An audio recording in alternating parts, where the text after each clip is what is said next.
Rian, 3 jam tidur. Syukurlah saat bangun, badan sudah terasa lebih enakan. Tadi Saina mengirim pesan, katanya mama juga tidak enak badan. Jadi ku usahakan menyusul ke kamar untuk memeriksakan keadaan beliau. Keluar dari kamar, aku melihat istri Kamil ada di ruang televisi. Padahal sudah dijelaskan bahwa khusus keluarga itu semua kegiatan dilakukan di lantai atas, termasuk menonton dan memasak. Tapi kenapa dia ke bawah juga? Kenapa di bawah? Tanyaku, seraya mendekatinya. Dia menatapku sekilas. Sungguh lirikan dua matanya melempar angan ini pada satu sosok. Friska, ucapku terbata, sebab melihat matanya sangat mirip dengan mata Friska. Dia tersentak. Siapa? Aku Ika, bukan Friska. Ku hela nafas panjang. Setidaknya lebih baik jika bukan Friska. Oke, kenapa kalian di bawah? Aturannya kan sudah jelas. Keluarga kalian di atas dan kami di bawah. Tolong patuh aturan yang sudah dibuat. Maaf, tapi siaran televisi di atas rusak. Aku nggak ngerti cara membuatnya. Bisa nggak Mas buatkan sebentar? Soalnya suamiku dan ibunya sedang keluar. Biasanya sore baru balik. Bukannya kamu dokter? Kamu nggak kerja seperti yang lain? Iya, aku memang dokter. Tapi semenjak menikah, aku sudah berhenti bekerja. Mas Kamil yang minta karena dia tidak suka aku melayani pasien lelaki. Jadi gimana? Boleh nggak kami nonton di bawah? Tanyanya lagi. Tetap nggak boleh. Kalau begitu bisa nggak Mas? Tolong buatkan televisi yang di atas supaya channelnya bisa diganti-ganti. Sebenarnya aku masih sangat lemah untuk naik tangga, masih kurang mampu. Tapi jika dibiarkan di bawah, besok-besok dia dan anaknya akan sangat bebas berkeliaran di seluruh rumah ini. Oke, akan aku coba. Akhirnya aku naik ke lantai atas. Dia dan anaknya berjalan di depan, sementara diri ini menyusul ke belakang.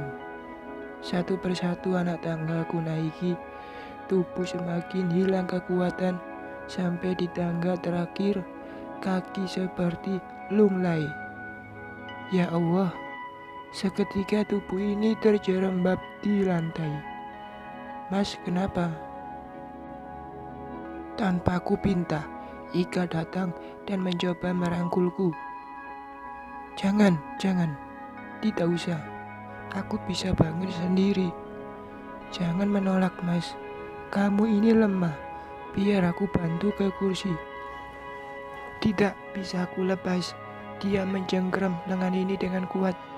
Akhirnya aku menerima saja pertolongannya. Dia berhasil membantuku duduk di atas kursi. Tapi posisi wajahnya begitu dekat dengan wajah ini, hingga mata kami saling menatap. Aku segera membuang pandangan. Maaf ya Mas, gak sengaja. Mau aku ambilkan air? Gak usah. Aku istirahat sebentar saja di sini. Nanti masalah televisi, biar ku telepon teknisinya. Iya Mas. Maaf, jadi merepotkanmu. Sebenarnya aku tak boleh berlama di sini. Takut Kamil pulang dan dia salah sangka. Segera saja ku bangkitkan kaki, berniat untuk turun. Tapi Ika lagi-lagi ingin membantuku. Tidak usah Ika, aku bisa sendiri. Wanita itu keras kepala. Semakin aku menolak, semakin dia berusaha membantu, hingga, Hei, ngapain kamu di sini? Wajahku seketika tertuju pada sumber suara. Astagfirullah. Kamil, sedang apa kau di sini? Apa yang mau kau lakukan pada istriku? Kau menggodanya, teriak Kamil lantang. Tak menunggu penjelasanku, dia yang tak sabaran segera melayangkan sebuah bogem ke wajah ini hingga aku tersungkur ke lantai. Mas, sudah jangan bertengkar. Mas Rian kemari karena aku yang minta. Dia ingin membenarkan channel televisi yang rusak. Aku gak percaya. Pasti kamu diancamkan sama dia. Sudah, ngaku aja. Kalau iya, dia sudah melakukan hal tidak senonoh sama kamu. Kita bawa dia langsung ke kantor polisi. Enggak, Mas. Mas Rian tidak melakukan apapun padaku. Kamil masih di luar kendali. Ia terus ingin mengajarku. Syukurlah Ika menahannya. Tak menunggu lama, aku segera turun ke bawah. Tidak mungkin membela diri di saat dia sedang berapi-api dan kondisiku pun sangat tidak stabil. Akhirnya dengan pertolongan Ika, aku lepas dari amukan Kamil. Sampai di gundakan terakhir tangga, tampaklah di hadapan Mama tengah berdiri dan menatap penuh tanya ke arah diri ini. Mama sudah baikan. Shaina tadi menghubungiku dan mengatakan kalau Mama pun tidak enak badan. Aku mencoba mengalihkan perhatian. Semoga saja Mama tidak mendengar ada keributan di lantai atas. Mama, baik-baik saja. Tapi kamu yang katanya sedang sakit, kenapa ada di lantai atas? Dek, jantung ini menyentak kuat. Tadi Ika meminta bantuanku untuk memperbaiki televisi di atas, Ma. Mama terlihat menghela nafas. Tak lagi bertanya, dia kembali masuk ke kamarnya. Sungguh aku merasa dada ini amat sangat perih. Ingin menyusul Mama, tapi tubuh harus segera diistirahatkan. Pof, Mama Rian. Papa, apa kabarmu di sana? Semoga Allah selalu menyayangi dan menjauhkanmu dari siksa kuburnya. Amin. Papa, betapa berat amanah yang harus Mama jalankan. Rasanya Mama benar-benar tak sanggup. Kamu tahu, Pak, hari mantan istri dan anakmu datang menjadi hari paling menyakitkan buatku. Meski umur sudah tidak lagi muda, tapi jujur hatiku menolak menerimanya. Apalagi membiarkannya tinggal di rumah ini. Dia wanita yang pernah sangat kucemburui. Meski semua sudah berlalu berpuluh-puluh tahun, tapi luka itu seolah masih ada. Bagaimana, Pak, jika pada akhirnya Mama menyerah? Mama ikhlaskan saja rumah ini untuknya. Lalu Mama dan Rian memilih pergi ke tempat lain. Apa Papa akan marah? Dan hari ini Mama melihat dengan mata sendiri. Rian dan Kamil bertengkar. Jika semua terus berlanjut, Mama khawatir keadaan akan semakin memburuk. Mama harus melakukan sesuatu. Maafkan Mama jika pada akhirnya yang Mama lakukan tidak sesuai dengan keinginan Papa. Mama hanya tidak ingin ada pertengkaran, Pak. Semoga di sana engkau mengerti, Papa. Ibunda Rian mengangkat tangannya untuk menghapus air mata yang mengalir di kedua pipi. Ia terbayang sehari sebelum kepergian suami tercinta untuk selamanya.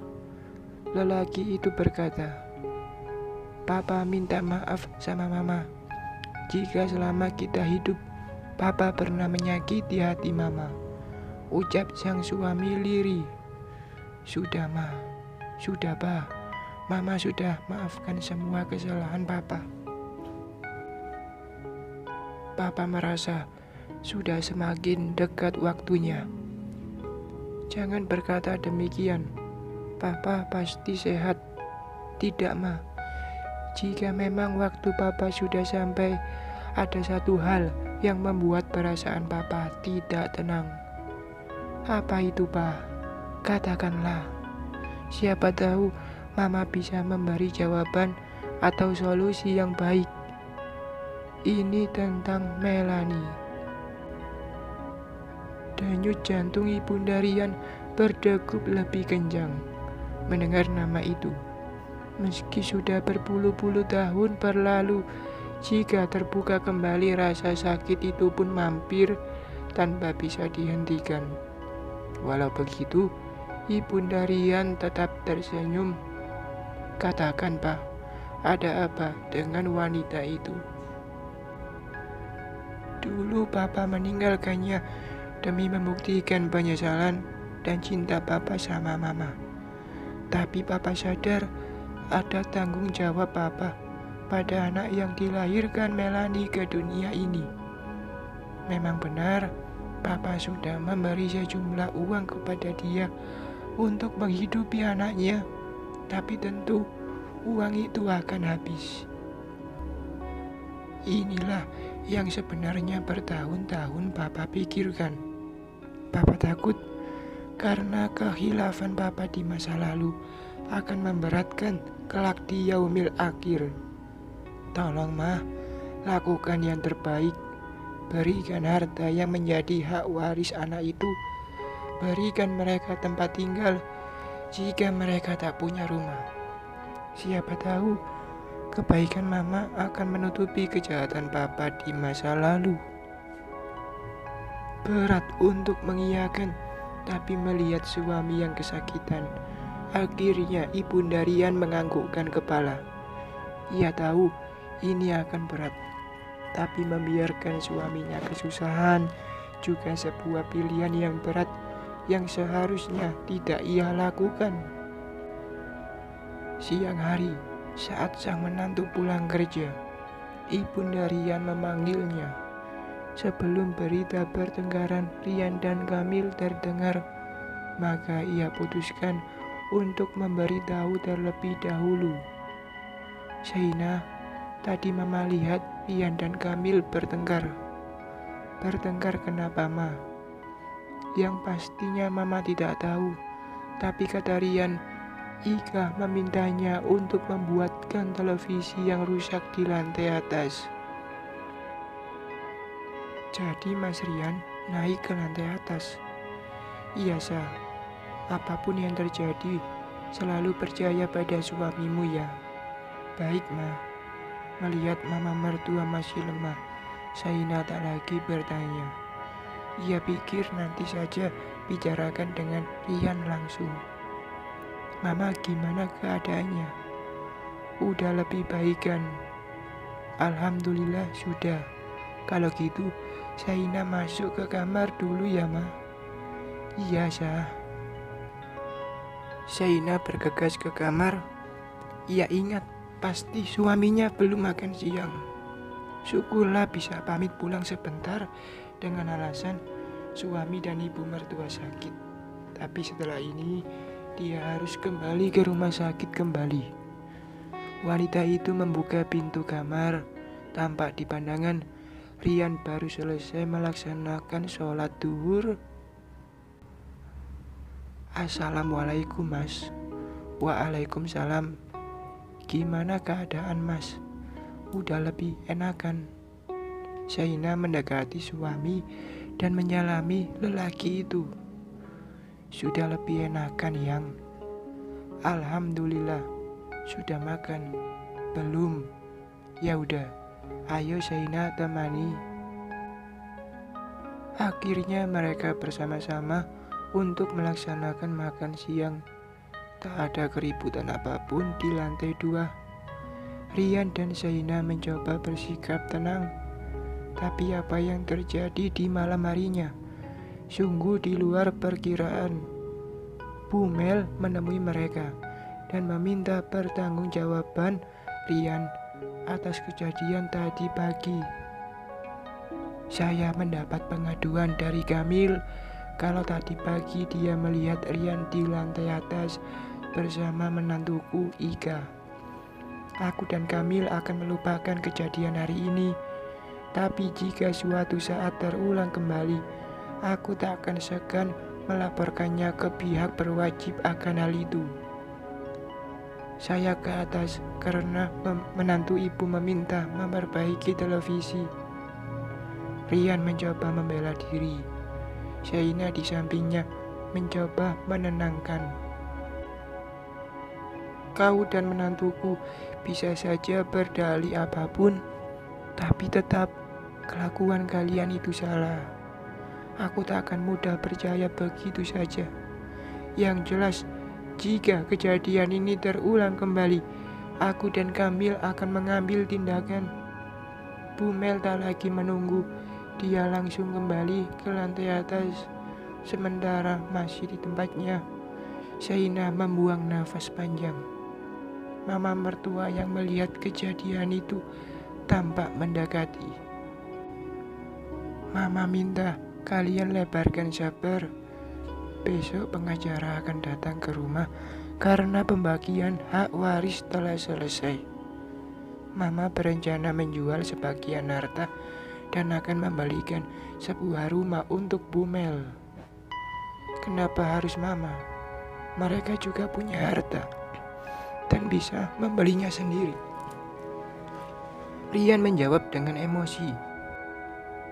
Sudahlah, tak apa. Tolong jangan diributkan lagi, Rian. Mama tak ingin papamu di alam kuburnya susah melihat dua anaknya bertengkar. Wanita itu berkata dengan mata yang berkaca-kaca. Melihatnya, Rian tak lagi memberontak. Dia terpaksa membiarkan sang ibu melakukan apa yang seharusnya tidak dilakukan. Bersambung.